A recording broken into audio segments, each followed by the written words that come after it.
is advised. Hey everyone, this video is brought to you by Audible. Audible is offering you a free audiobook with a 30-day free trial membership. All you need to do is go to audibletrial.com/bgunlocked. The link is in the description below, and now enjoy the video. Hey everyone, welcome to the discussion for On Mars, and specifically the solo variant. We basically, so first of all, if you're here and you watch the run-through, if we messed up on rules, oh well. There's so many. We're not doing it again. This is heavy. This is by far Vital Lasarda's, however his name is pronounced. This is by far the heaviest game of his that we have played. CO2, I would say, is less heavy only because it's cooperative. Yes. So we tried our best. The bot, so Lasarda in this game, he's weird. So first of all, before we get into anything, what do you think? What do you think of the solo variant? I like it. I know we played it kind of cooperatively, but I think that's a very fun way to play. Yeah. Solo games. I don't think it'd be as fun if you're just sitting here, just like in silence, like it's playing a game. When I record solos, I always feel it's a little bit weird because I'm having to just talk the entire time. Right. What makes that a luxury though is since this is competitive. The reason why we didn't do a run through for competitive is because it's there's nothing to talk about. We're constantly just thinking, so there's not a whole lot of banter. But whenever I do a solo variant, I'm able to talk about my turn and keep which is what we did too. Right. But yeah, so like you said, for the record, they went on Kickstarter for this game to make a cooperative variant, which we mentioned in our run through review, and kind of what we're talking about here. Is that's what kind of this game needed to be? Yes. Not needed. I think it's a fantastic game competitively, but I think the co-op variant is going to be really good. I think thematically, I just like it being cooperative. Yeah, it's like, okay, we're all going to Mars to try to colonize it for the betterment of humanity, so we should probably work together. So we hope that would be cooperative. Right. It probably won't be. No, it'll be. Hope. Yeah, it's gonna be capitalist America and trying to gouge as much money out of it as possible. But yeah, so with the solo variant, that's the only time we've ever done this. We've worked together, and for the most part, I think it works. I do too. I think it works pretty well. It works. We played it through the one time, and we were frustrated with it. But we left out some critical rules that I think made it more frustrating. Yeah, it seemed pretty smooth this time around. Like, yes, he's a little weird in the sense that he's like always like kind of define the rules of the game in the sense that he's like always building, or he always has workers, or he always has the resources. He doesn't collect them. Yeah. But like you said, he acts more of as a timer to the game. Yeah. To speed things along, so that way you can't just sit there and stalemate. Right, and essentially min-max everything to try and just get the most points. Right. You still have to be extremely fit. And it's funny that you say that, because most solo variants I don't like because of that very reason, that it's like we're having to like scrounge and scrape for resources and like upkeep and all that, whereas they're just like points, and you're just like, I'm busting my ass off to try and get any points. Right. But this one, I feel like it still did a pretty good job at making it feel like, okay, we still have to work on our turns, but we're able to, okay, well, he's going to gain this many points. Right. So if we can do an action that's going to get us more, then we will, that's how it ended up working at the very end of the game was, okay, we need to do this. We need to stay over here to fill out our shelters, so we're at 21 points. But, like, bust ass with our rover to try and just constantly go around and upgrade our techs. So we focused really on 2 of the final 4 objectives. With shelters and workers. Which we were only over here twice. Oh, you're right. It's because of our rover, we were able to upgrade techs and get some resources and kind of do a lot of this stuff while over here. And like you said about not having to scrounge for resources, we were able to do something constructive every turn. Yeah. It wasn't like, we'll just get a resource and that's all we can do because we don't have crystals, we don't have resources. Right. So we're spending 2 turns to be able to do what we actually want to do. That was really never the case, which kept it more fun. And plus, I think we played it in a fun way of like the Chads that like they're here for fun. Well, just driving, like being able to drive the Rover 8 spots was a lot of fun. I'm not going to name call because I just don't want to. But basically, we did what our old plant manager would do. He did jack shit, but he's going to take the credit for everything. Because he is like building plant things and water and like really advanced colonizing Mars. Like, here's a casino. That's the only thing we built. I know. The only advanced building. Where he has like wind turbines and metal deposits and private ships and farms, and we're just like, we just want to go into debt. We're Elon Musk, and then this guy is like actual NASA. Yeah. We're commercial space flights bringing in people just to hang out at our space casino. But it made it fun. It did. It was, you were allowed to, and I wanted, because I forgot these things had names, and I've played like colonization or Mars games where they didn't have names, and I'm like, that's not fun. Right. So you're able to make it more thematic in the way that we did it. But in terms of how he works, and this is the funny thing about Vito's games, is when you think about it, on your turn, you do very little. It's not like, how some games we play where it's like, okay, you have 5 actions you can do on your turn. Here it's, you do 1. You do 1 main action, and you can do a bonus action. But there's so much that's tied into each of those. But I think that's a benefit to the solo variant because it allows you to manage your turn, because you can only do, okay, I'm over on Mars. I can do 1 of these things. Right. And then whenever it comes to his turn, you just flip a card, and it's like, okay, what's number 2? That's what he's doing. Yep. I've played solo variants where it's like they are essentially like people, and they have like, as they can do as much as you can, and it's overwhelming. Here it's like, okay, well, he's on this side, so he's going to do number 2. All right, well, number 2 is this action. And I like that because you don't have to think for him. Yeah. Because it is a very heavy game. So if it was like, oh, you just do the action that's going to benefit the most, it's like, oh, God. Man. Yeah, you'd have to essentially like control two players. But you're right, you do very little, but at the same time, you can do a lot with the very little. Like, we hit that one turn where... That was by far our best turn. Yeah, where we just moved our rover, basically, and took our executive action. We did, 5 things, because we picked up a tile that allowed us to build, and then... It allowed us to... Yeah, we were able to build our final shelter, which... Oh, no, it was upgrade our techs, which the bonuses were grab a blueprint, and then that was our shelter one, and then build that advanced building. And then, upgrade our techs and that, twice, which then gained us... more things to do. Yep, and that gave us our objective to do that. So we ended up completing 2 private objectives and just build all of our shelters and do all that. And I think that's what makes the solo variant passable, because he's not collecting resources. He builds shelters for free when the colony levels up, so he's going to get free points and free stuff. But the fact he will never do an action like that. Right. He will never do executive action, so that's what benefits us, is we get to do those. And we figured out, we did this the first time we did the solo variant, and we did it again here, was, okay, we need to go heavy on technology because he will use ours. Yes.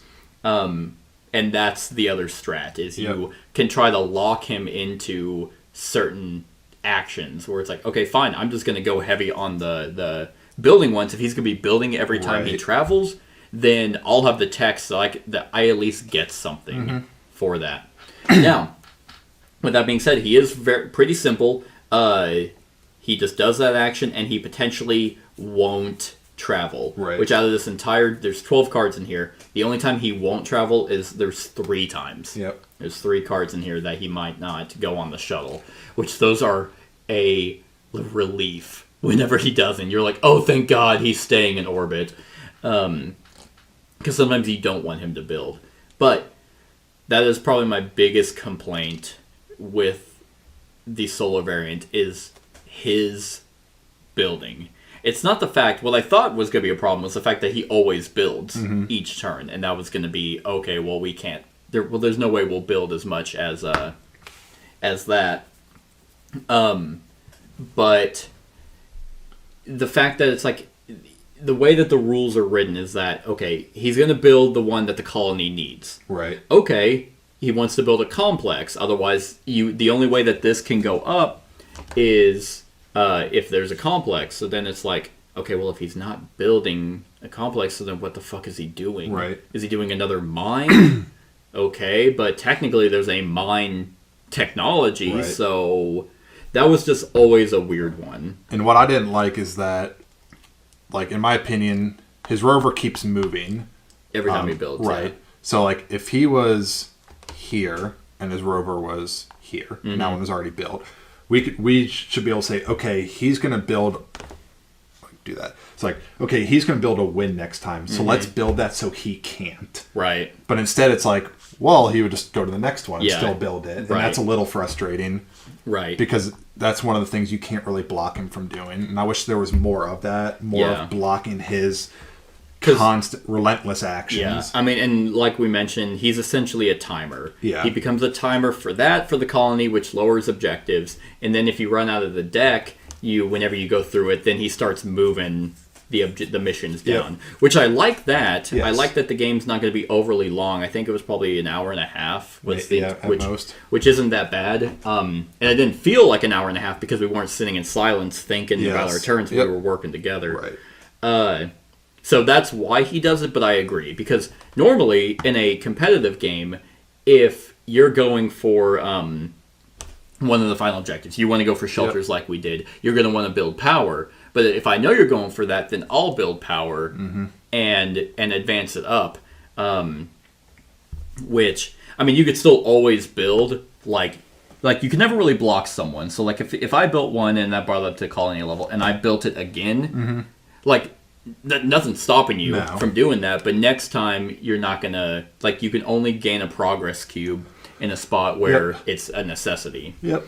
So you're right. But it's just weird in how he does things sometimes. Like, I mean, with his advanced buildings, or the advanced buildings, where it's like, okay, he's going to do an action that's going to take a blueprint. Yep.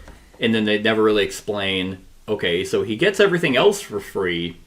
So does he just count as having built those, or not? I mean, we mathed it out at the end of the game anyway, whereas if he did get all the points, we would still have won by 5 points. But yeah, there was a lot to this game. I would very much prefer... I would not do this by myself. No, neither would I. It'd be very draining. Right, because, I don't know. I mean, the solo variant is still very simple in terms of, like, rules-wise, because it's only, a page, really, of what he does. 2 pages. I do like the goals. The solo goals. So I mean, the Martian potato survival scenario. It's just insane. I don't see how you can... Because of the fact that he is the timer and I don't even know how you have time to do that. I set this up for the shorter game. Oh, that's right. You can set it up for the longer one. Yeah, so you would almost have to. And you have to finish the game in orbit, beat him by 30 or more points, size 4 greenhouse contract. You have to get specific delivery contracts with plants. You have to get the biochemist, which no one got, but... God, I mean, you essentially go heavy. It's all green. You just go heavy greenhouse, and that's pretty much it. But I do like that there are four different levels. Yeah. And I don't know if you technically have to beat those to win. Fulfill all the requirements of any one of the goals shown on the following page. Okay, so you did have to complete one of these, which we did do level 1, and I'm glad we looked that up instead of just trying to beat him by points. I mean, other than that, you can watch our review over the actual game if you want to know how it feels competitively. But for the solo variant, it's not bad. No, it's not bad. We were able to. I feel like the entire game, though, we were behind, and we were behind. Yeah, you always are. Because of the fact that they'll just constantly. He's almost guaranteed to get these. Right. Like, there's no way he's not. He's always going to get to build for free. It's just you have to try and essentially you're aiming for endgame. Yeah. Yep. And which is what I do anyway in most games. If it's like, oh, it has endgame scoring, okay, that's usually where you're going to get a lot of points. So, yeah, I mean, I enjoyed it. I enjoyed it a lot better than last time, where I was like, there's no way you can beat him. I agree. We can. And like you said, if you're going to do the solo variant, highly recommend doing it with other people. Yeah, just get. I mean, you don't even have to just get one other person. You get 3 or 4 to do it. Yeah. It's fun to be able to collaborate and talk about it, and it probably gives you a little bit of an advantage to do that, but I think so. Because like we had different contributing ideas, and I was like, oh, what about this? And you're like, oh, that's good, but we can also do that on top of it. But if you really think about it, a cooperative game is the players against the game. Well, he's the game, right? So it's really no different than. I mean, the advantage is it's just one person trying to do it versus a hive mind that's trying to. But the other reason why you might, especially with his games, is you can have someone who manages like the solo rules. Yeah, just the rule and then meister kind of thing. And then the other, and then everyone can collectively just play the game. So it's not just you having to remember how to play this entire this heavy ass game. And remember how he works, because they can just be a lot. Yeah. This might be one of the heaviest games that I own, and doing it solo just makes it that much more heavier. It takes a lot of the pressure off having someone else to do that. Yep. Where it's like, okay, I'm going to remember the solo rules because I own the game, and then you can help strategize so we can divide and conquer. Or everyone just kind of collectively remembers the rules. Exactly. It just makes it easier. I'm sure some purists would be like, no, that's not the way you do it. But it's I couldn't care less what purists say. They're cancer for like everyone. Let's see. Other than that, like he plays pretty close to a human player. Mm-hmm. Like he's never going to actively go after. Oh, that was another thing I liked. We could actively control our workers. He always had workers available, but to capitalize off the points, we were able to actively build our shelters. He does not boost, too. That's another advantage we have. Oh, you're right. Yeah. He has crystals, but that's mainly for being able to pay for it to go somewhere. Yep. So what I did like was we got to build all 5 of our shelters, and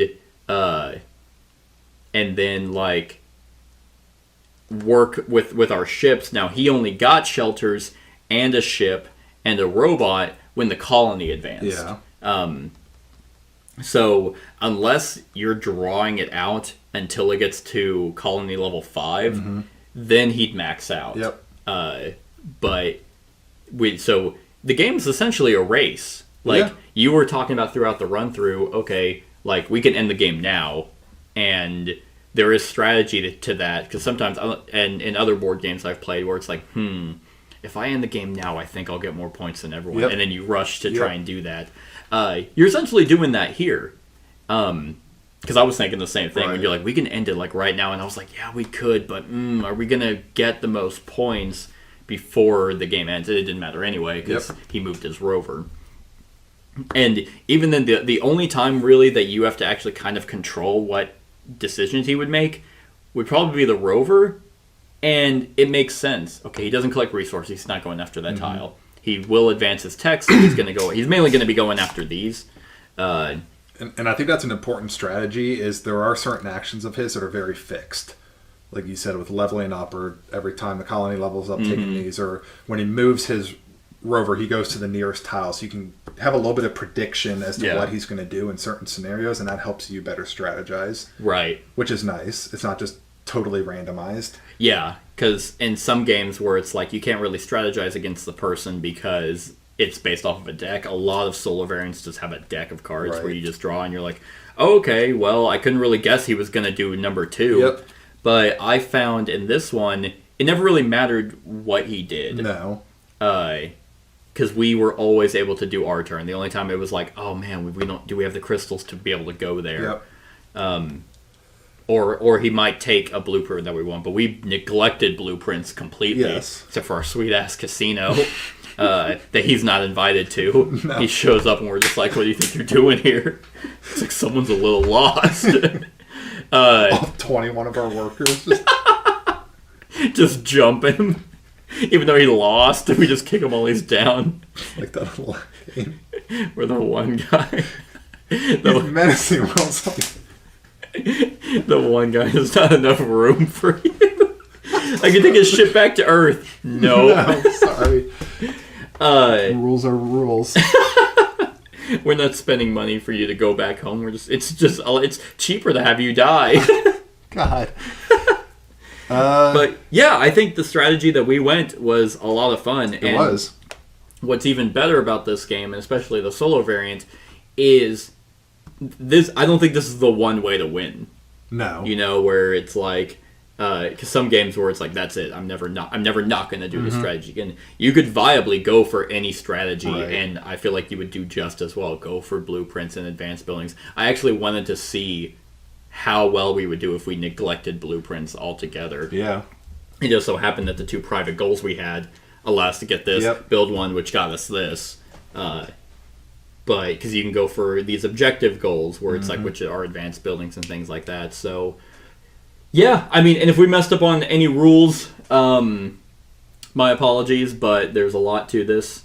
So just, this is not a how to play. This is to give you the feel, really, of what the solo variant is like, which I think we did that pretty well. The biggest rule is that he builds every time he goes into orbit or into the colony. Right. That was our biggest rule we messed up on last time, and that's what essentially made it insane. Yeah. Like, I was like, oh, that's important. So, do you have anything else? No. I can't really think of any. On a scale of 1 to 10, what would you give the solo variant? Doing it with another person, 8.5. Okay. Yeah, I think I'm right there with you. What would you give it if you were by yourself? Probably like a 5 or a 6. I think it'd just be way too much to do on yourself. Yeah. And then you just be like talking aloud to yourself. Right. Which is what you do anyway in solo. I usually listen to music, but can't do that for YouTube. Get copyright claimed. I think it's just a little heavy to do on your own. Yeah. In regards to this, like, it takes a little bit of like the fun dimension out of it when you're just like constantly like just thinking of all the rules and all the different dimensions. Yeah. I think I'm right there with you. I think I would give it an 8 with another person out of 10. I mean, it's ease of play. I've played solo variants where like they just get too much free stuff and you're having to work so hard for little reward. But then I've also done ones where it's like there's not a deck of cards. They actually have workers that get placed, and it's like, oh god, this is too much. So I think you did a pretty good balance. So 8 with another person, and I would only assume that the cooperative expansion is probably just going to be brutal. Yeah. Because this is obviously still competitive, but he's going to have to make the game fight back. Yep. It's like it's just this. It comes with a rule book. It's like, play the solo variant with another person. What? I paid for this. But I think if you were to do it by yourself, I'd probably give it a 6, but I haven't done it by myself, so I can't really rank it. That would just be a guess. But I would imagine. I mean, nothing changes about the game. It's just it wouldn't be as fun. It takes some of the fun away. So that's our thoughts on the solo variant for On Mars. Let us know what you think of the game in the comments below. Other than that, like, comment, share, and subscribe, and have a wonderful whatever time of day it is for you.